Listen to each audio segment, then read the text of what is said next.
really strong, want to do the exhibitions because they're so fabulous.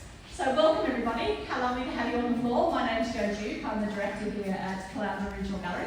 I had that lucky job, I'm very pleased to be here over 5 years now, and every week I get to live and love art, so I'm very lucky. And in particular, this fabulous work that we've got on the floor. But first and foremost, I just want to acknowledge the traditional owners of the country that we stand in, play, live and work on, the Gubbi and the Jinnaburra peoples. They're our first storytellers, our first artists, our first sharers of culture, our first celebrating of animals, etc. as well. So we recognise that these lands are still very much spiritually, economically and emotionally connected to them, and we love that their elders who have now passed, but the ones that are current and the ones that are coming through still share that culture with us. So we're very, very lucky here on the Sunshine Coast because it's such a beautiful place. We're so, blessed with all of the beauty that we have surrounding us. So, thank you so much. We've got 2 exhibitions on the floor. We've got the recent, highlighting the collection, recent works by, a recent donation by Wendy McGrath Lakeland, beautiful exhibition. She and Nina are going to have a coffee cake chat on the 9th of January, so please come back to have a chat about that because it's a really extraordinary end result of a whole process to get to those works. It was artist in residence. She went out to different properties around and then created these works in situ. She then documents them and that becomes the art piece that gets sold or ends up coming luckily into our collection. It's a really beautiful, evocative look at past connections to land, and then she finds things within that landscape that then she creates these amazing installational works. So beautiful, beautiful works, and we're so lucky to have them in the collection. But today, we're going to be talking with our artists on the floor for nature and culture animal as objects. So Deb Mostert is just beside me here. I'm going to do a little blurb. So, I've known Deb for quite a while. I was very lucky when I was working at Gladstone Regional Gallery to meet Deb. She had a sculptural work installation that was part, I think, of the Bimblebrook birds. No, that was Australian picture you're talking about. That was the really big. And it was actually really amazing. But interestingly enough, it had birds in it. It did have birds. It had birds in it. And I was like, her work is really quite interesting. I thought her practice was highly skilled. Observation with multi-layered questionings wrapped in a gentle sense of humour. And so I've been keeping an eye on her making. I hadn't even seen that she was this master of paint and particularly watercolour. Like her watercolours are extraordinary. I hadn't really realised that she has this extraordinary skill. And so I wasn't wrong. She's a master watercolourist, and for the last 5 years or so she's been working with the Queensland Museum.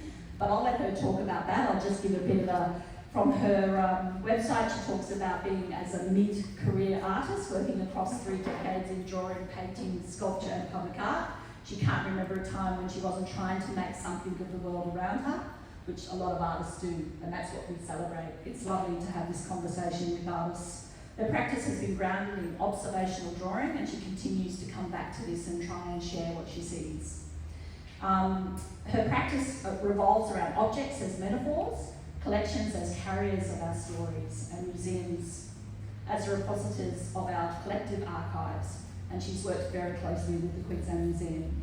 She completed a Bachelor of Fine Arts at Queensland College of Art at Griffith University in 2006, and has been exhibiting in group and solo shows since then in Queensland and throughout New South Wales as well. She's won several art awards, and her works have been collected in private and public collections in Queensland. So, without me chatting much more, I'll just hand over the mic to Deb. Thanks, Deb. It's always so awkward, isn't it? Standing there with someone sending your bio back to you. Thank you for coming along, and really lovely to see familiar faces, supportive friends, and that you would come out in the weather to see this body of work. I just want to say up front, while I remember it, I'm very happy to have Tiny Owl Publishing here. If you get a chance to have a look, because we are launching, this is the launch of this publication, the first time that anyone has thought that a taxidermy sketchbook has to go into the world. So we are publicly launching that here. So Danielle has seen the work in publishing this. It's a limited edition, we're only doing 100, and they're gone. But it is very much the bones of what has gone into this show. So it made sense to launch here during this time. So those are there in the shop for you. And also the prints of these works are available as well if you're interested. The works are all for sale, but these are available as prints. And it's the first time I've ever done that. So this is why I'm making a thing of it, because I have always only ever made original art, and now I'm starting to think, well, this particular body of work seems to lend itself to a high-end reproduction and not lose any of its artness, its beauty, you know? Like sometimes prints can be less than great. So I'll start. Do you want me to just talk to the works? Is that helpful? And just wave out if you've got questions. This is informal. This is about you guys having a chance to ask questions or to sort of have me unpack a little bit of what's gone on to make the work. On one level, they're very self-explanatory, aren't they? They are what they are.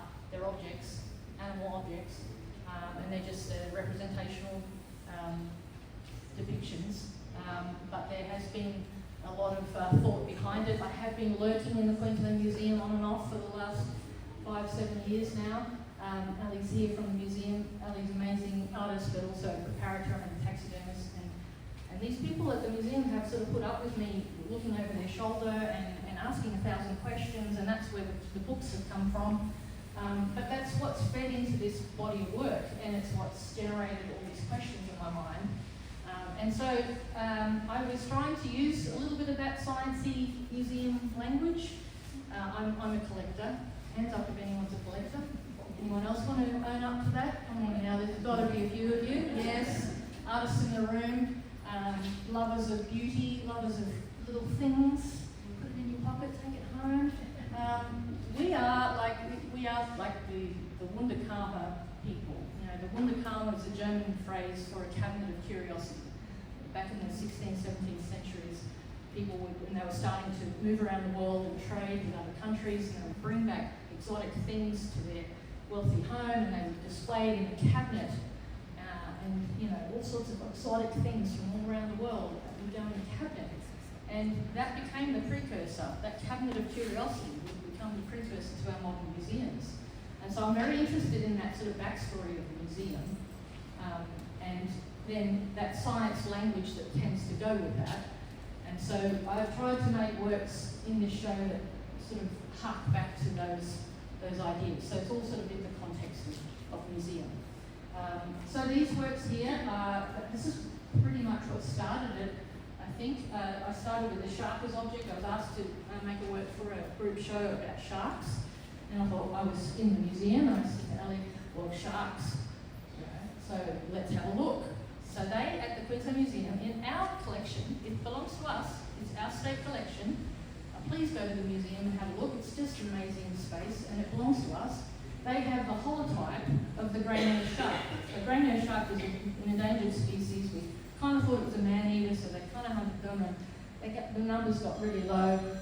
But this specimen in the collection is the holotype, and it's a skin, and it's over 100 years. So it's the shark skin, the first one that they then, is this how it works, Ellie, that they then say all other sharks? It's the one that describes the species when it's first described. It's the holotype. It's the holotype, it's the type. Yeah. There's only one.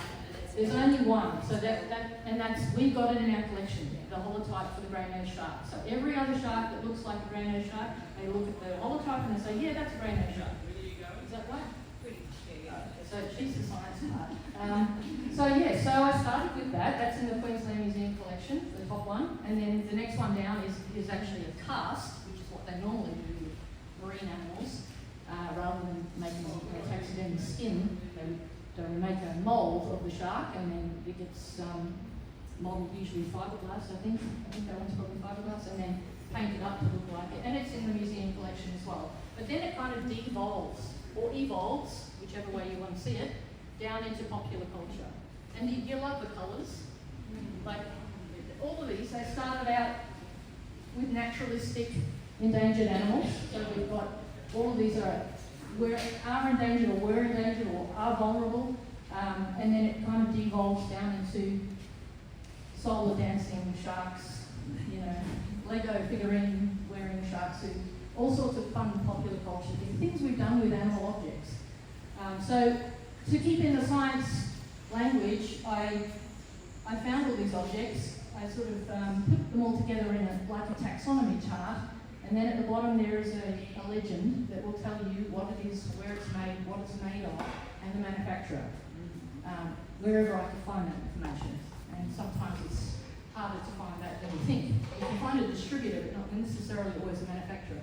But, you know, I thought as I kept going, so I then made the next one, and the next one, and the next one, and it just became a really interesting thing where, you know, by every shark ends up blue, every whale ends up blue, every koala ends up, well, not quite brown, you know. So I thought it was just an interesting way to look at animal objects. They're all just objects. Even the ones that look like real animals are not. They're taxidermy, so they're objects. And this body of work became the backbone of this whole collection. So yeah, that's probably where it started, I think. It's hard to say. I'm never ended it in ideas. You're chasing ideas down different rabbit holes and seeing where it goes. So this body of work was originally made for the Queensland Regional Gallery several years ago. But then when Joe and I talked and we said, oh, this will be the space, I think I wanted to add more, and I was still investigating. So I then started thinking about, this is a coastal community, this is very much what do you call it?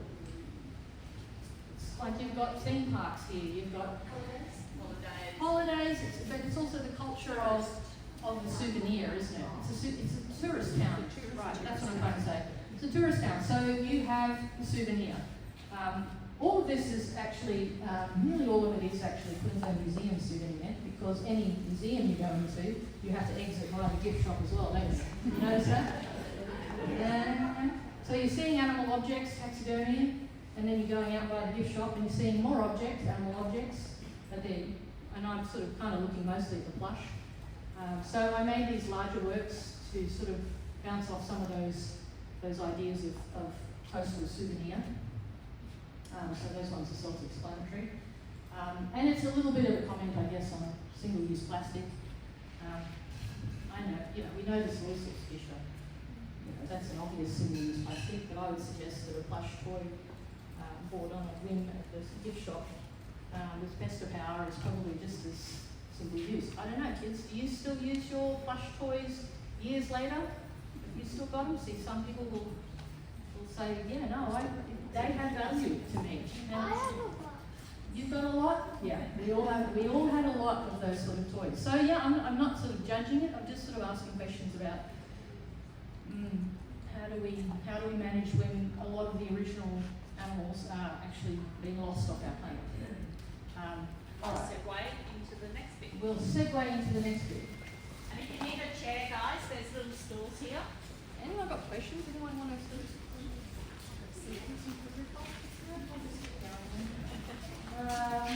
So come down, there's quite a lot of room down here.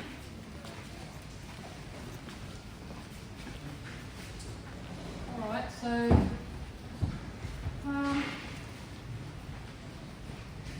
the plush toy, the 5 plush toy works there are Queensland Museum, gift shop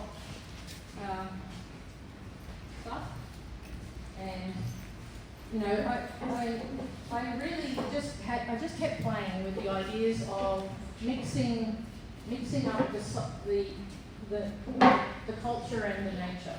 So we have nature in the taxidermy, and then we have culture in the souvenir. So that's where that sort of idea. But then, wouldn't it be fun, if we could see inside a souvenir plushie? Wouldn't it be cool if where is that work? if a koala clip-on had a little skeleton inside it, if you open it up. Pardon? A new invention, yes. Well, actually, it's been done. I think you can see in one of my sketchbook pages that I found a guy who actually makes balloon animals and then he makes a skeleton inside it. Jason Feeney, I think his name is, an artist. And I thought, oh, dang it. That idea's been taken. So I wrote a note in my sketchbook. Nah, it's been done. But you know, these are fun ideas to think about life, and it's fun anyway. So I don't know how much I want to say about things really. Other than, the koala. This guy here, I got at an antique market, and he's almost in perfect condition. So anyone of a certain era will remember these things. They used to be made of koala, apparently. And they used to have really scary claws. For children, you would get scratched by them. They had really... These ones are leather. This one's probably circa 1960s-ish, 60s, 70s. But anyway, so I made a diorama. I came into some clocks, and I made a diorama for it based on clocks. They are, just, again, rabbit hole. Why do we do anything as artists? We just do it. We just have a go. Just see where that idea goes. Like, make something, and see if you can answer questions for yourself or ask questions of other people. So, what do you think? Is it worth doing? Is it worth asking questions? I think so. All right. So the bilby and the numbat are referencing René Magritte. Do anyone know the work? This is not a pipe. I don't know how to say it in French or Belgian. Yeah, so it's a work by a surrealist, Belgian surrealist called René Magritte. I think he's got a big retrospective on down in Sydney. Is it Yeah, I Sydney? think he has actually. Yeah, so maybe look him up and look up, Google it. This is not a pipe, and you'll find a painting of a pipe, just like realistic painting of a pipe with the lettering along the bottom saying this is not a pipe. Like, whoa, that blew everyone's mind whenever it was. And he was making that comment. Obviously, painting is not a pipe.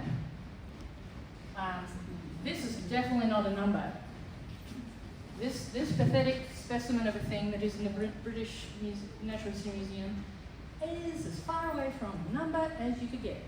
But that's what we've got. That's all we've got. The numbats are disappearing. We're losing the numbats, and this is what we're going to have. So I sort of, that was probably as punchy as it was going to get. So I was ripping off that idea. Same with the bilby. The bilbies are making a bit of a comeback, I think. They've really made a concerted effort in the bilby preservation. And this is our Queensland Museum numbat, which isn't bad, but when you Google numbats in the wild, oh, do it. It's so cute. Oh, they're so gorgeous. They've got this toilet brush for tail, and they scamper around, but they're endangered. Like, we're going to lose them if we don't change our habits of this habitat destruction, etc. So that was kind of that little body. That was that rabbit hole. Recently, I went down this rabbit hole, which I think has legs as an idea. I gave a plastic toy shark to a child, and I said, "Can you just play with this?" And so he did, and I just took photos of him playing. He was just doing his thing with it. And then I made these paintings, and as I was looking at them, I thought, oh, this is really cool. They're really ambiguous as to what's going on. It's called Play Prey, as in P-R-E-Y, because obviously we know sharks are a little, scary. I mean, that's half the reason kids want scary shark toys, because it's scary. But now we're looking at the child holding it and wondering, well, who's the antagonist here? With considering that we use sharks in drum lines, we use sharks for a variety of reasons. So I don't know where that is going to go, but that's, again, this is the start of another rabbit hole journey.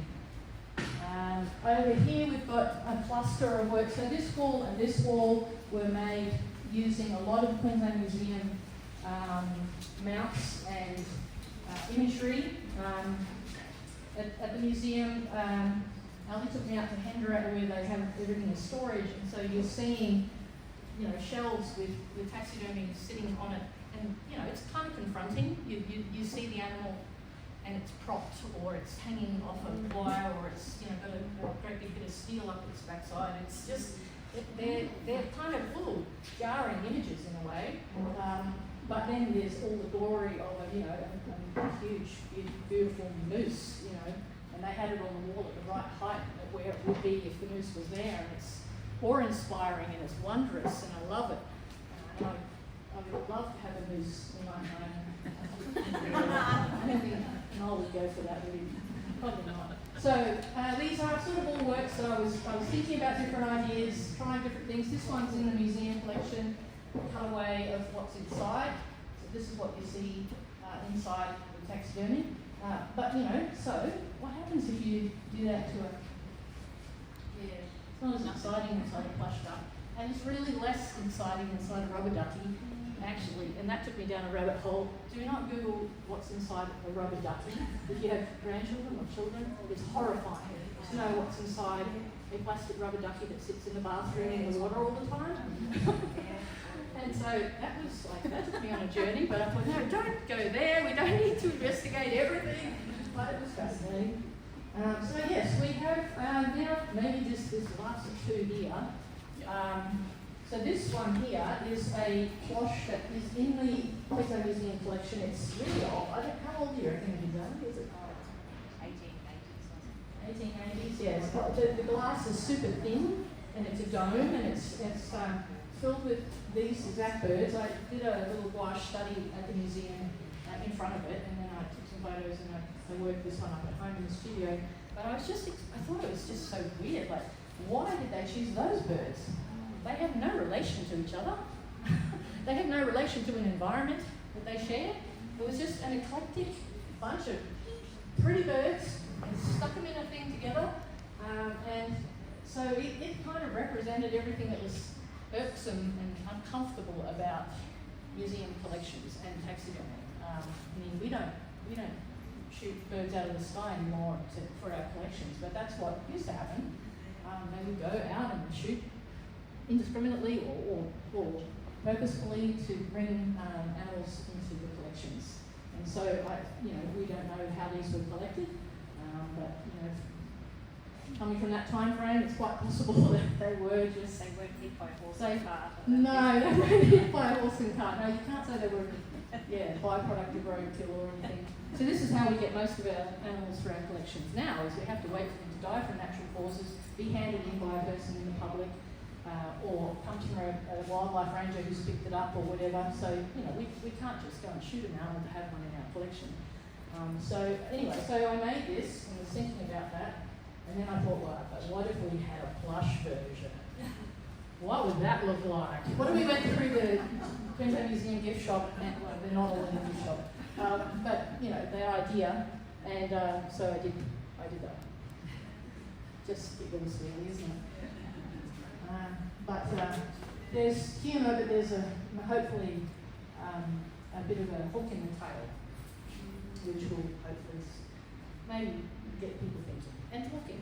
Conversation's what it's about. That's what art's about. We have to talk about things that are important to us. So, how about questions? Design?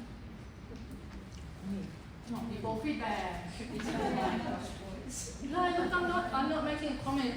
I'm not making a judgment on it. It's entirely up. I don't want to say to people you can't buy a plush toy, but I just want us to think about what is the best. For myself, I'm becoming less interested in owning and holding and collecting. I mean, well, it's hard enough to collect, but I'm trying to see if there's other ways that I can engage in objects, particularly without necessarily owning it. What is the thing about owning something? I'm not sure. Hard to take you seriously though, Dan, because your studio is in the film behind you, which shows the amount of collections you have. Small things, and all for the art practice, all for the work. Yeah, no. So taking a photograph of creatures is objectifying them as well. I think. Or documenting. Well, yeah, no. Different way. It's a different thing, isn't it? It's capturing. But I just I've got a water dragon in my back garden. I always take photos of it because I love it and what I it's don't doing. think, I don't think there's anything wrong with that. If you were to grab him, euthanize him, stuff him, you've got him in your cabinet of curiosity, it's a different thing. Yeah, it's a curiosity. It's what. Yeah. What Yeah, and this is the spirit of exploration and discovery, isn't it? To be interested in a critter long enough to actually say, I want to know about you. You know, can you talk to me? Can you pose for me? Can you? I'm enjoying it through drawing. I enjoy my interactions with the natural world, and even collecting now through drawings rather than, I'm trying to do it that way. Sue, did you have a question? I do. Because you work across a lot of mediums, how do you decide what medium you're working for what artwork? That's a good question. So what medium for what artwork? I think, yeah, somewhat. I think sometimes I'm a watercolourist first, and I came to oil painting later. So oil painting's doesn't feel as intuitive to me. It's a bit more of a process. It's, literally more work in a way. On the other hand, watercolour is tricky and you only get one shot at it. So I think watercolour suits my temperament. I'm like, quick game's a good game type of girl. Attention span of a flea, can get just like, oh, that's done. Yep, good, move on. But sometimes the gravitas of oil paint serves the purpose of what you're talking about. So particularly the works over there, they needed, I felt they needed the gravitas of oil paint. These cloches as well. If I'd done them in watercolour, it would be a different look, I did do a gouache study, which is an opaque watercolour, and they turned out all right. That's what actually led me to work opaquely for those. I think there's a difference between transparency and opacity. The medium of oil is opaque, so it's got already that layer and depth and gravitas. And unfortunately, there's a hierarchy in the art world that works on paper, and watercolour is somehow beneath oil on canvas. I don't know what that is, but it's. Deb, I just wondered, when you start a piece, like you've got a bit of an idea and talking through the piece, does it just evolve? The evolution happens in sketches, in the sketchbooks. Yeah. So I will work out a process often in the sketchbook, or I will use Photoshop to create the imagery and then work from the Photoshop file. So some of that process happens within the Photoshop, it's like collage, really, digital collage, moving things around and trying things out. So that is low risk way of designing, and so is the sketchbook, a low risk way of trying out ideas. And then the final work, that's just going through the motions of making it. But in the thinking, Yes. as you're doing the work and you want to make a statement, how does that? Because your statement's over here. Yeah, sometimes it's after the fact. Okay. I think we work. Well, I don't have a statement and work to that goal. Yeah. I meander, Just let it. Yeah. and then afterwards I look at this body of work or look at the sketchbook and think, what am I looking at? What am I thinking about? What am I making? Yeah. Oh, it looks like it's talking about this. So then you make up all the art script to go with that, blah, blah, blah, blah, blah, and fulfill all of that sort of academic or. I mean, you are using your brain along the way, but it's just that I don't work towards necessarily work towards a finite end point that I can articulate. If I could articulate it, maybe it would be just better to say it. But I think the process is the journey, isn't it, for all of us? And that's what I think people like to join you on. I feel like that's a way that we can do it together. I'm not sure. So what's an evolution? And the three ducks, okay. Well, it's Trying not to work really. that one out. It's not really an evolution. It's more that I actually started with That's what you this. start with, yeah. And then I thought, what would be inside a plush duck and what would be inside a. And I wanted visually. I wanted it. So a lot of the time, it's working off aesthetics. I want it to look a certain way or feel a certain way. I wanted it to feel somewhat like an old taxidermy chart with layers, but sometimes, quite frankly, there's just no reason. Can I say that? Can I admit to that? Admit to the fact that we really don't know what the heck we're doing, and we're just making stuff and seeing what happens. Well, that's back there. It's an informed focus. Well, I mean, yes, it is informed. Obviously, I've done lots of research in the formal sense. I've read a lot, I've visited the museum a lot, I've talked to lots of scientists and people. So there's it's not all fluff and giggles. There is actually some, yes, depth to it, but it isn't, I don't have the end point before I start. Did you have a question? Yeah, I did. I love the series of 5 over here of the souvenirs at the museum. Yeah. Did you sketch those first and then paint? No, I just took photos because I'm in a museum shop and they start to look like they're really loitering. You can see them. And talk to, I have some contacts in the shop, but I don't know all the people in the shop, so I do want, exactly, I don't want to buy from them, I just want to photograph them. Yeah, so I took photos and then I worked back in the studio. You didn't sketch it out first? No, not those ones, I just worked straight off the imagery. Yeah, I mean, my preferred way of working is from life. You know, that's what I do in my sketchbooks. But in the studio, you know, you have to work from photos, you have to work from, you know, images that I mean, I obviously don't have all of those tin birds in my collection. I'd love to, because I love tin birds. But I gleaned the imagery for that chart from the internet.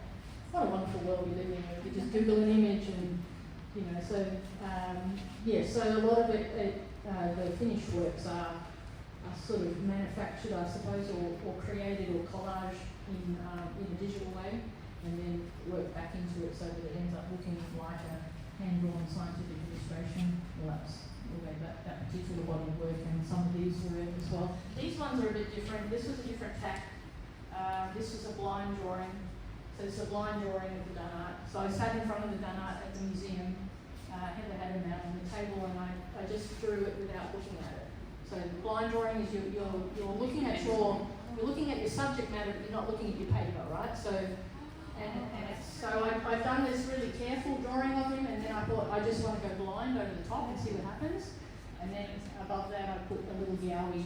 And so that's the same with this koala. That's just a blind drawing of a koala.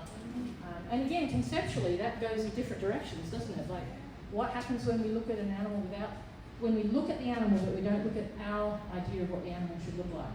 I'm not looking down at my paper judging koala should look like this. I'm looking just at the koala, and I'm letting my hand go around. My eye is investigating. My hand is hopefully following, doing its thing. So it's, you know, conceptually that's a different way, and I thought that was interesting, and so I did it a few times. So these 3 works have got the blind drawings, and then, you know, obviously the careful observation drawing. We had a koala. Shelley was working on this koala one day. It was just the most beautiful. This skin, this empty skin of a koala, and I held its little paw in my hand, and I thought, oh, like, you just want to weep. This is so beautiful. And like I documented in the sketchbook, you know, koalas don't smell bad because they just eat eucalyptus. So they actually smell okay when you taxidermy them. Some other things, wombats, not so much.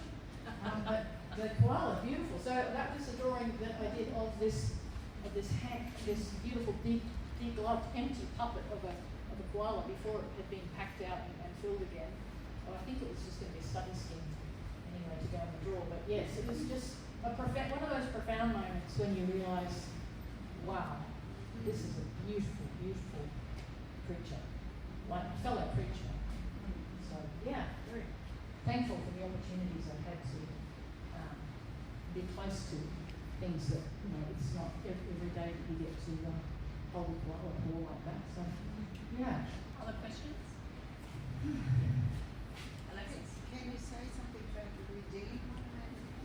Redeem? Yeah, yes. So these 3 works, the plastic ones, the Haeckel one on that side and this one.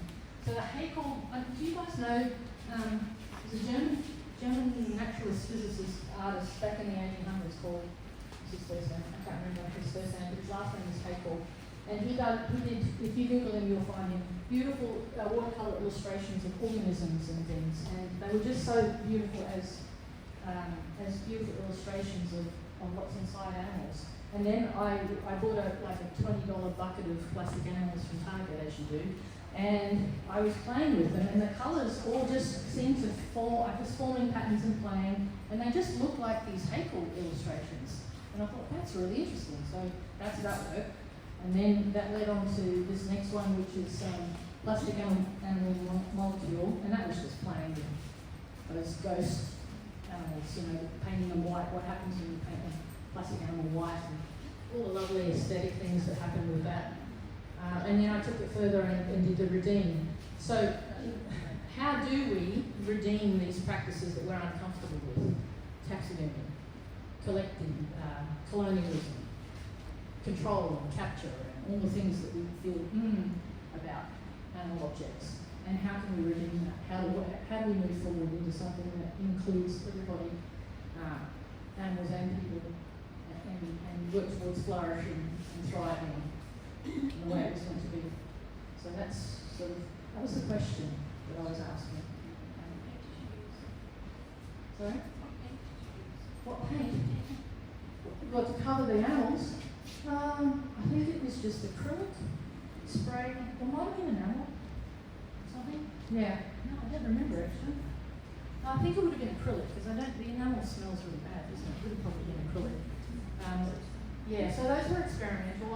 I'm not sure that I would go on with that sort of thing because all I'm doing is just recycling plastic animals that exist. I got people to send in plastic animals so that I didn't have to buy them. I just wanted to redeem what was already existing. Again, the redemption idea. Just what can we do with all this stuff? You go to the op shops and it's just full of discarded toys that have had, so I say about the plush stuff that it's almost a single-use plastic as the soy sauce fish. How long is it going to be in use before it ends up in a landfill? Not so long, I don't think. So anyway, those are the questions I was asking. I think Alexis had a question. Yes. I was wondering, how do they manipulate the taxidermy silverback? Oh, this is a question This is for a question Ali. for the Queensland Museum. This is Ali from the Queensland Museum. Hello, Ali. Hi, yes, I'm the taxidermist at the museum, so Deb and I have worked together for a long time with her coming in and drawing during the process, which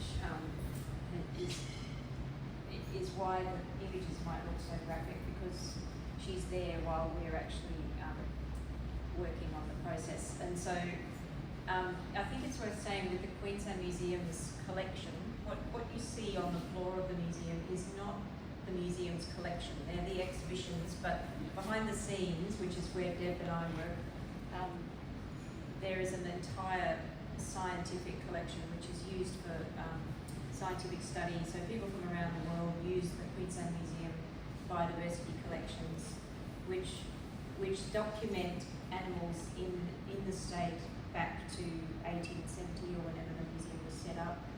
And it's an incredible resource. Like every application for a development that has an impact on the environment. An environmental report associated with it. All of that information about our biodiversity is stored within the museum database and collections. And the physical representation of the animals is the proof that that animal existed in this place at this time, and a study of that over time gives us all of our knowledge about what we've got, what we lost, what we need to do to protect. That all comes from the museum. So while it might feel disrespectful or damaging to see this many sort of animals in their dead form, that the value of that scientifically, if they didn't exist, we would never know what we had and what we were losing. There could be no study, and so that is what the museum does as a repository, which is a little bit off track. But in order to keep those animals in a state where they will last for 100 years as that physical evidence that this animal existed, they need to be prepared. And so we prepare things in a lifelike manner for exhibitions, but in the scientific collections, which is really what Deb's drawing from, we just need to preserve the skin in a sort of flat, drawable way, so it fits in a drawer, and we don't take up as much space as we would if everything was lifelike. And we can prepare the animals and do it in a sort of timely fashion so that they can be part of that scientific collection So the animal comes in, it's collected by either members of the public or park rangers or carers who things that have been roadkill and died of natural causes these days. But so they come in, they're kept in a freezer until we can work on them, and then they're defrosted, they're skinned out, which is actually a lot cleaner and less gory than you would expect. And we collect and prepare the skins as study skins, which are kept in drawers. But we also do skeletons of animals, and we keep sort of all parts of things because you never know what scientists are going to be studying. There's the most incredible things that they're studying. Heather was collecting tongues from birds for a long time, wasn't she? Yeah, somebody came from America to look at the tongue collection of honey eaters. Because we don't know. We don't know what treasure we might have in our natural world that a scientist is going to find out in 20, 30, 40 years' time based on what we have in our collections. It could be the cure for cancer lying in the drawers out the back. You know, like, it's Yeah, really and an amazing thing. the corals that have become the basis of sun creams. Yeah. Like, you just never know what it's going to be. So that collection is there for people. And so we skin the animal. We prepare it with a borax solution to keep the insects away, and we sort of stuff it with Dacron, like teddy bear stuffing, and sew it back up again, and it dries out, and then it's kept in drawers in these dark rooms and cupboards in drawers in the You can see collection. a lot of the process in the drawings because I was literally watching the process. And one of my, thanks, Ellie. Thank you. That was probably more than you needed to No, that's what we needed. We needed some real person who does the job. This is what I find so fascinating, that there are people who do this quietly without us. Do we know about? She did talk about you last night as being part of her family. That she found her family, found her group. Yeah. The taxidermy I think section of it's the Queensland important, Museum. it's important to see the distinction between taxidermy for museum purposes, which is highly educational. A lot of people's contact with the animals is just through what they see at the museum, and that gets them into they become ornithologists, or they become studying That's whatever where it is we they. hope children who go through the gift shop, you know, they might buy a plush shark, and they might grow up to be marine biologists. You know, it's not that any of this is bad. It's just it is what it is, and we have this treasure trove in our museums that is scientific information. It's so exciting. I found it all. I mean, yes, it's squeamish making sometimes, confronting, but incredibly valuable. And so many amazing people come through the museum thinking like they want to know an answer to something. PhD students, they come and they say, I just want to scan all the dingo skulls you've got. And so they bring their machine in and they scan all of the dingo skulls in the collection because they've got an idea that something might be important about this further down. We don't know what. We don't know anything. We don't know anything yet. We're only this far into our understanding of this amazing planet we live on. So I find the scientific community, I mean, Ali's an artist, so we bond as artists, but there's also this amazing similarity between artists and scientists because we're all probably underfunded and we're all having to justify our existence, and we're all so interested in stuff. You guys are probably here because you have an interest in the arts. You're one of those people who ask questions, who notice things, you see stuff, and you're wondering why the person next to you doesn't see that stuff. Because some people don't see stuff, but scientists and artists, we're always asking questions, always looking, seeing things, and so I think that's something to celebrate, something that we can really enjoy and bond over. So yes, my tribe. Excuse me, Deb, how did you start working with the museum?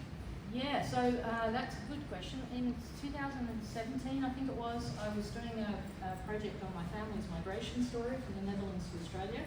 And so I was documenting my family's actual physical trip as migrants from the Netherlands. And I heard an interview on RN about migratory shorebirds. Richard Feigler something like that, was talking to a guy from the uni about these birds, and he was telling this amazing evocative story of how far these migratory shorebirds travel, and you know that if we don't keep their wetlands, they just fall into the ocean and die, right? Because they're not birds that can land on the water, right? They need the edges. And I started crying. He started crying in the interview. I started crying. I've got to look into this. What is this about shorebirds? So I began a journey on overlaying migratory shorebird journeys with my family's story and combined that. That was Australian future. And so she had these beautiful suitcases coming out of the floor with migration birds sitting on top of them. So it was a double layer of talking about. And then a whole suite of paintings about my family's story. So that was a big project Joe and I first worked on together. But because of that, I ended up at the museum because, you know, you're looking for shorebirds. I'm researching shorebirds. Well, they're way out there on the mudflats, bless them. They're very shy. They're way out there. It's hard. Binoculars, you know, a scope is helpful. But I knew the museum would have some, so I went to the Queensland Museum and display cases there with my shorebird friends. But then, you know, I got in contact with Heather Janetsky, who is the collections manager for birds and mammals and biodiversity. And she let me in. Well, then you come in and you see the back end and you meet all these amazing people and you see the collection, the depth of the collection. Because like Ali said, the stuff that you see on display is like 1/10 of the iceberg. And that began my journey into, you know, the interest in animal objects came after I'd done Australian Future. I couldn't stop coming in because this was all my love of natural history colliding with all my love of objects. And because my practice has been still life up to that point. Yeah, sorry, I should have said that. That's not a key point. Could have made that at the beginning. Never mind. You got there. It's all right. So, any other questions? Because you can also stay around, and if you're a bit shy, Deb will stay for a bit and have a chat. Sure. Oh, sure. So, can we give Deb a big round of applause, please?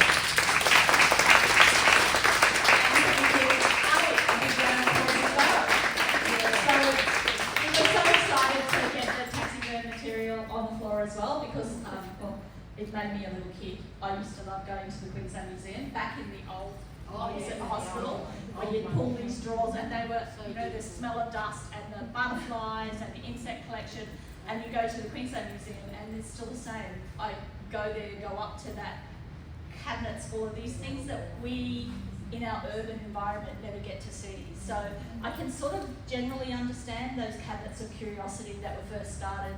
That started the whole idea about museums because these people stayed in their environment, very rarely travelled, and to see these extraordinary animals from other countries be brought across, even though they didn't do it for scientific purposes, it was purely because of the oddity of them.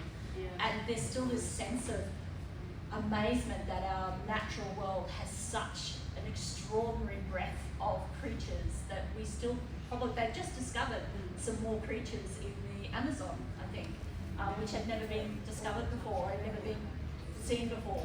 So it's extraordinary. So it brought the little child out of me to say, oh, can we get some of the stuff from the Queensland Museum, please, Deb, can you use your work? So we're very, very privileged to have these works on the floor, so thank you so much. But the other thing I wanted to say about Deb's work is you really actually have to go through and look at it because there's some, like the tin birds, you know, if you just wander through, you don't realise that it's a documenting of the genus of the tin birds. You know, that's an amazing thing. So within these structures that you see on the wall, there's these beautiful renderings of capturing of elements that she's come across in her studies. And then there's this beautiful conversation and humour that she has within her work as well, which also underpins a really interesting conversation about, I went home and I looked in my daughter's cabinet because she's now, 14. All of her stuff is she sits in a bookcase now, doesn't play with them. So we've actually got an activity for children out the back. So we've got an array of stuffed animals that children can draw. Half of them are my child's because she doesn't need them anymore. And I just thought, that's really interesting. She'll know what that animal looks like because of a stuffy, and then she'll throw it away. So it's a really interesting conversation about when we buy these souvenirs, do they end up creating a sense of joy, excitement, an element of interest, or are they just throwaways and we forget that they're based on our natural world. And if children have limited access to the natural world, to the real creatures, I read a great book where the lady was saying, I learned all about the mechanics of flight from Tweety Bird. Wow, because that's what she had. She had popular culture, that was her teacher. And pop culture is fun. It's more fun for us because we know what the mechanics of real flight are, and we can laugh at Tweety because it's clearly not, right? But if you are coming into that as a child without any point of reference, you never sat and watched birds fly, you've not been to a museum to see how the mechanics of the bird work, then yeah, I'm interested to know how our next generations are going to engage with the natural world. Yep. Yeah. Sorry. And it's almost, You did. I know. For me, it's really interesting because schools don't go to museums as much as they used to. We don't travel outside schools as much. We used to go like quite often, and we were quite away from Brisbane, but it was a given we would go to the museum because museums were these centres of learning about stuff you didn't actually have known or seen before. And I just hope that down the track that doesn't get lost because the extraordinariness of standing in front of something that you have never seen in the life because you don't live in that area or is amazing, and it does build that love of nature. So I think the Queensland Museum does an extraordinary job, can I say, and thank you so much for advocating on behalf of us to have the observation. It is obviously obviously, but to have them in a gallery setting is a little bit outside the norm. So we're really very pleased. I have to say they're beautiful. Make sure you have a look at them. The wading bird out here in the back of his its wings. Oh my God, they're amazing. And the whistling wandering duck. How can you not love that? And our platypus, the platypi. So thank you. Oh, hang on, we've got a question. Joe, did you hear about this albatross, centifoil albatross named, where'd she go? Wisdom. She's 74-year-old, she just laid an egg. Oh my God! It's to do with the Australian Broadcasting Commission, it's to do with Washington Post, CBS News. Wow, that's amazing. It's been tracked for all that time, 8 days ago, at 74. 74 and She's laid had an a egg. few husbands in her time, but they all died. Oh. It's so interesting. So What's her name? Wisdom. Wisdom. Go wisdom. But there's in Brazil they've just discovered a whole range of new species that hadn't existed before. So they're really excited about that. They're not really telling them where it is because they're really worried that people will kill something we don't know. Now that we understand that doing that changes the whole environment that they live in. Anyway, so thank you everybody for coming. Deb's going to probably stay around, so jump on around and ask a lot of questions. Thank you so much. Have something to eat and another coffee if you like.